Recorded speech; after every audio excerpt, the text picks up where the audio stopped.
All right, today we're going to build the P1 to P2 command centers and PI setups that I mentioned in the last video. Now, since the last video, I've had a couple folks who had looked at that had told me that's not how I set up my command centers and my factories and my extractor heads. There's 100 different ways to set up your PI.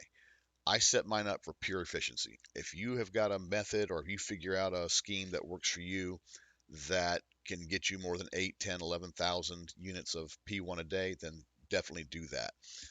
That should be your litmus test, your rule of thumb. If I can't get 8,000 a day with this particular setup, assuming you're on a good planet, there are some planets that are so light in resources that you're going to have a hard time getting anything out of them. But if you've got a good planet and you're getting 2,000, 3,000 a day out of it, it can be done better. And we showed that in the last video. I actually wound up getting around 11,800 units for the day out of that when it was all said and done. Now, also in this video, we're going to be using an epithal. When I'm picking up PI, my P1 especially, I oftentimes use my Prowler. It holds just over 13,000 meters. The problem is when you're doing a lot of PI, that's a lot of trips back to your station.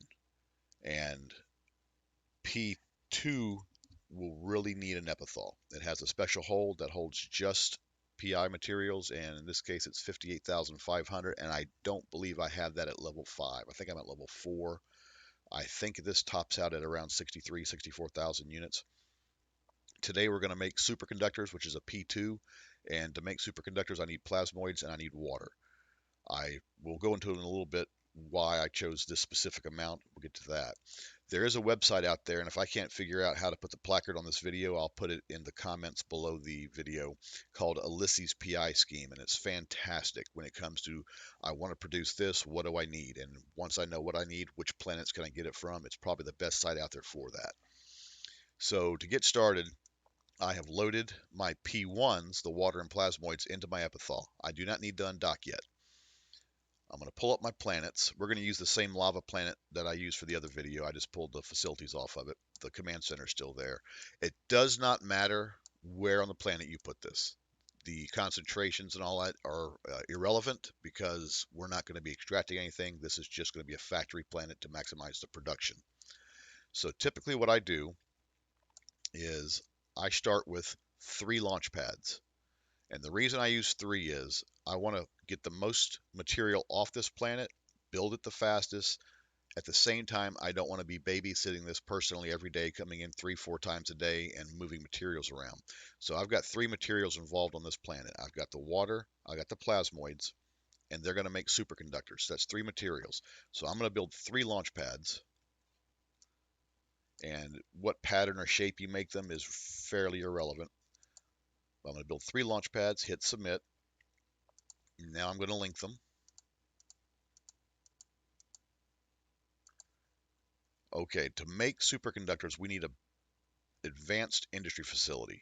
There's 3 kinds of, or 2 kinds of facilities on this planet at least.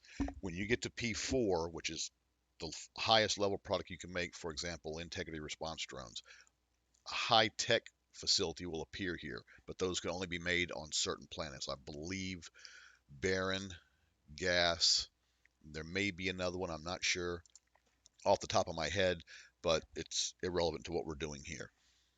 So I'm going to make an advanced facility. I'm going to lay it down connected right here again, same as before. You want to be as close as you can. Once I put the first one down, I hit submit, and then I just double check. It's just a habit. Double check, make sure superconductors are on this list, which in this case I know they are, but superconductors, whoop, wait a minute, I know they should be here. There they are, right there. The reason I do that is more than once, submit, more than once I have laid down 8, 9, 10, 12, 15 factory planets and then realized I put the wrong planet, the wrong factory up. And then I had to tear them all down. And it was just a pain in the butt and a waste of money. So now that I have that, I will start adding more. And today I feel like instead of making the grids and all that, I'm just going to do some circular stuff and just work my way around. That'll be enough for the moment. Then I'll do the same thing I did last time. I'll finish these off, then I'll pause the video, populate the rest. I'm going to link these. just like we did before. Submit. Okay, now I'm going to tell each one of these, same as before, we're going to make superconductors. Double click it, hit submit. It's already highlighted superconductors, so I'll hit submit.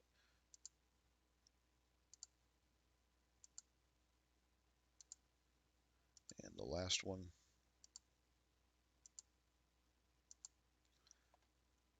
All right, now I'm going to go ahead and route these. Last time I think we set up with putting the materials out to the factories first, but there's no materials in here. So in this case, I'll have to wait to load the materials before I can route the materials. So I'm going to go ahead and just route these superconductors. Oh, before I route these, the reason I get these three up, and this will help you later on, when you go to your planet, for example, let me look at this one up here I've got, and I hit, let me undock first.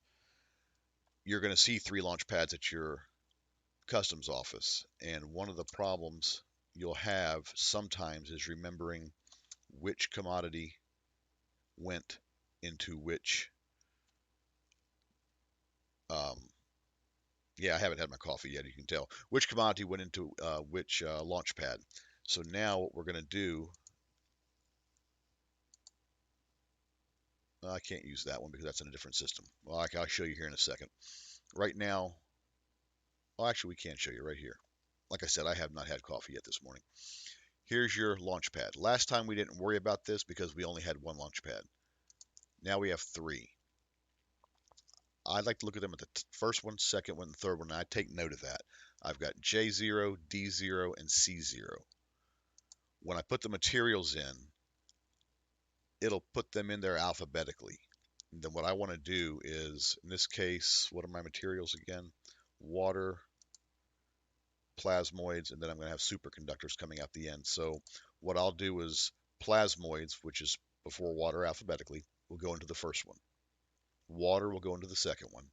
And then I will tell it to route the end product superconductors into the third one. That way, when I'm over here putting in fresh materials one day, I don't have to remember which one goes into which launch pad.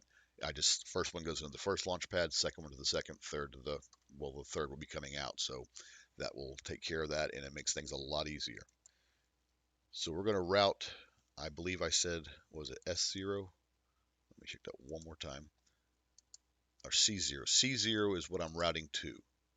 So I'm going to take products, superconductors, and which one of these is C0?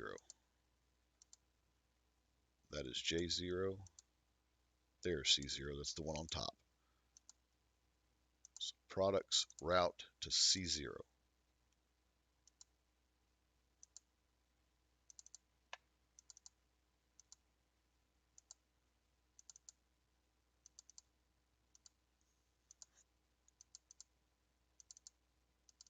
And the last one,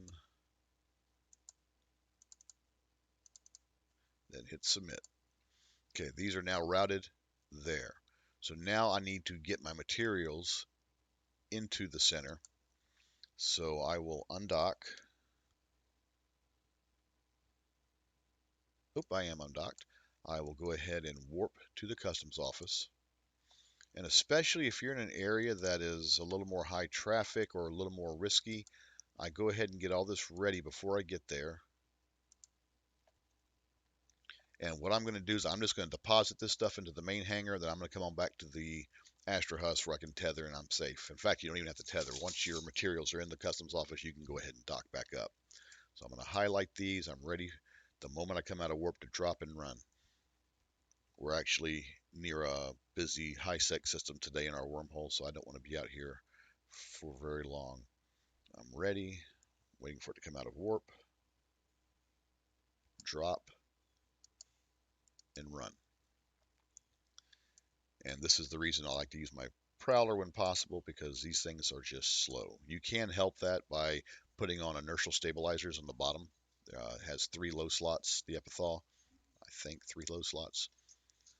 And yeah, 4 low slots. I got 4 warp core stabs on this one. That helps too.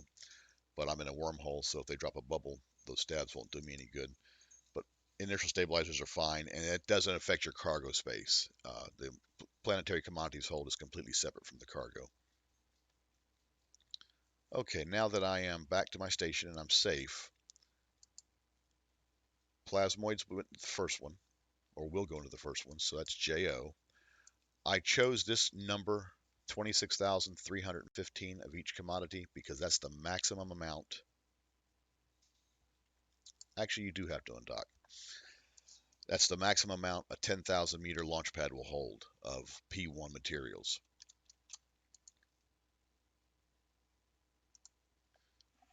So J0, I will slide those plasmoids over. I'll hit transfer. And as you can see, I'm now 10,000 of 10,000. It's full. The second one is DO. That's what my water will go into. Transfer.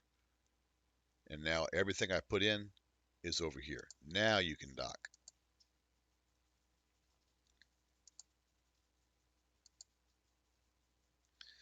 Okay, once we're docked, we're going to go back to the planet mode.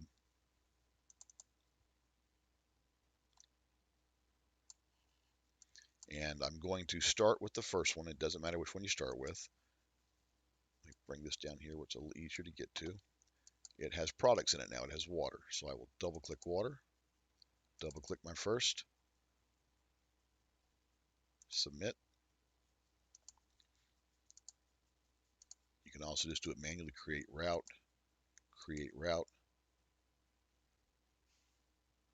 and you can actually just keep going. You don't have to hit, this is one of the ones you don't have to hit submit after every single action.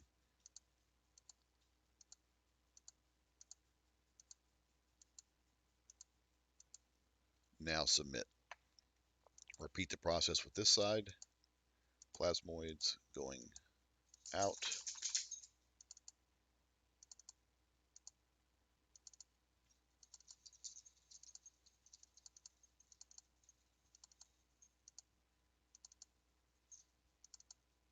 And submit.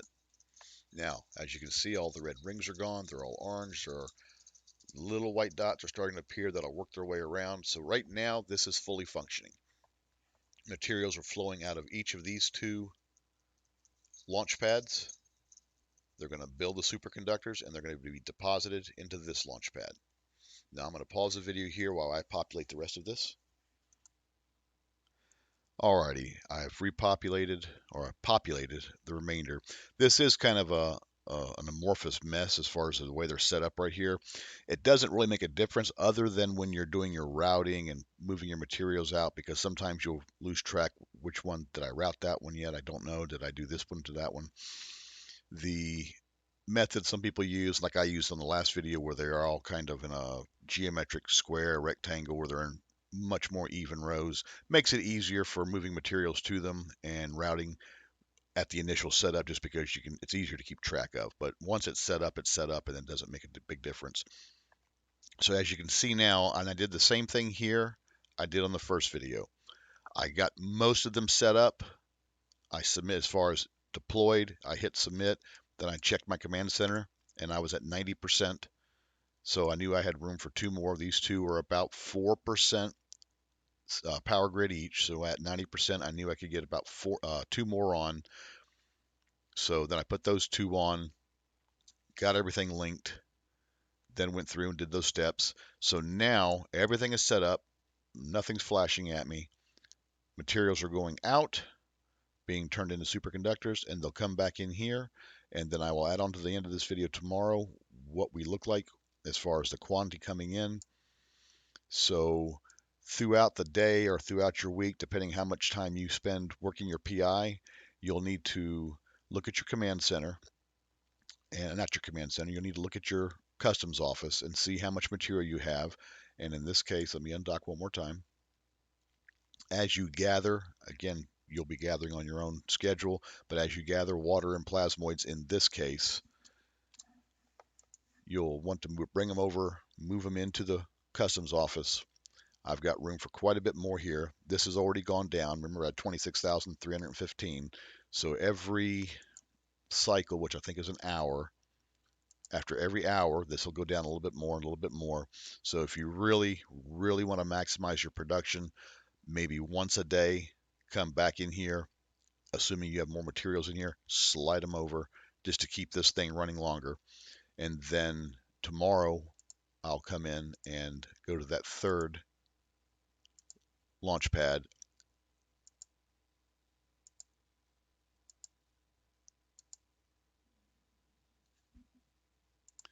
I actually just saw that I did make a mistake. It's not a crucial mistake, but it is a mistake. I wanted the water to go into the second one, so I knew that the first material goes into the first launch pad, second material into the second launch pad, and then the third launch pad would spit out my superconductors. I actually routed my water out of the DO, so not a big deal. That's just something I'll have to remember or make a note when I'm putting materials in, taking materials out for what's where. But ideally, you want your first material alphabetically to go here, second material to go in here, and then your last launch pad is where you would route your final product to pull out of. It just makes it simpler as you go. All right, so we'll check this tomorrow and see what kind of production we're looking at. I did notice when I went back and checked the video to make sure for any errors, I did not actually make that mistake. I went back and checked. When I first clicked on this, and you can look at the video, it was JODOCO. So at some point, for whatever reason, the game reversed them, put them in this order. So I actually did put them correctly to begin with, but it looks like it rerouted it. But again, it's not a big mistake. It's not a big issue. It'll just be a footnote. I have to keep in mind that materials are going into the right launch pad. The only problem is if you take a material, if I take the water and I move it over into the third launch pad, which is where my superconductors will come out of, or I move the water into the plasmoid launch pad, it doesn't create an irreversible problem. I can take it and slide it back over and then put it in the right location. The problem is every POCO you go to has a tax rate. The tax rate at ours is 2%. So that might cost 30,000, 50,000, 100,000, depending the value of what you're moving. So when you slide it over, you pay that tax. Then if you go, oops, wrong place, and you slide it back, you're going to pay the tax again, and then you'll pay the tax a third time when you slide it into the right place. So it's not a matter of it's a problem I screwed up. It's a matter of that little mistake just cost a couple 100,000 ISK, and if you do that a bunch, a couple 100,000 ISK here, a couple 100,000 ISK there, it'll start to add up over time. So anyway, so it was not my mistake. It was the game rearranging the order of the launch pads in the drop-down window. I'm not sure that I'm going to be able to hop on tomorrow to be able to go back to the planet after it has had 24-hour cycle. So I'm just going to go ahead and do an update now. It's been just over an hour, and as you can see, we're making superconductors. Currently, my launch pads contain plasmoids and water, and it's made some superconductors. It should have made the first round of them already. So as we see here, I've got 23 facilities set up manufacturing. Looks like they're 3/4 the way through the second hour. And if I highlight here, sometimes this won't actually show the window there which says 115 superconductors. Sometimes it doesn't come up. I don't know why.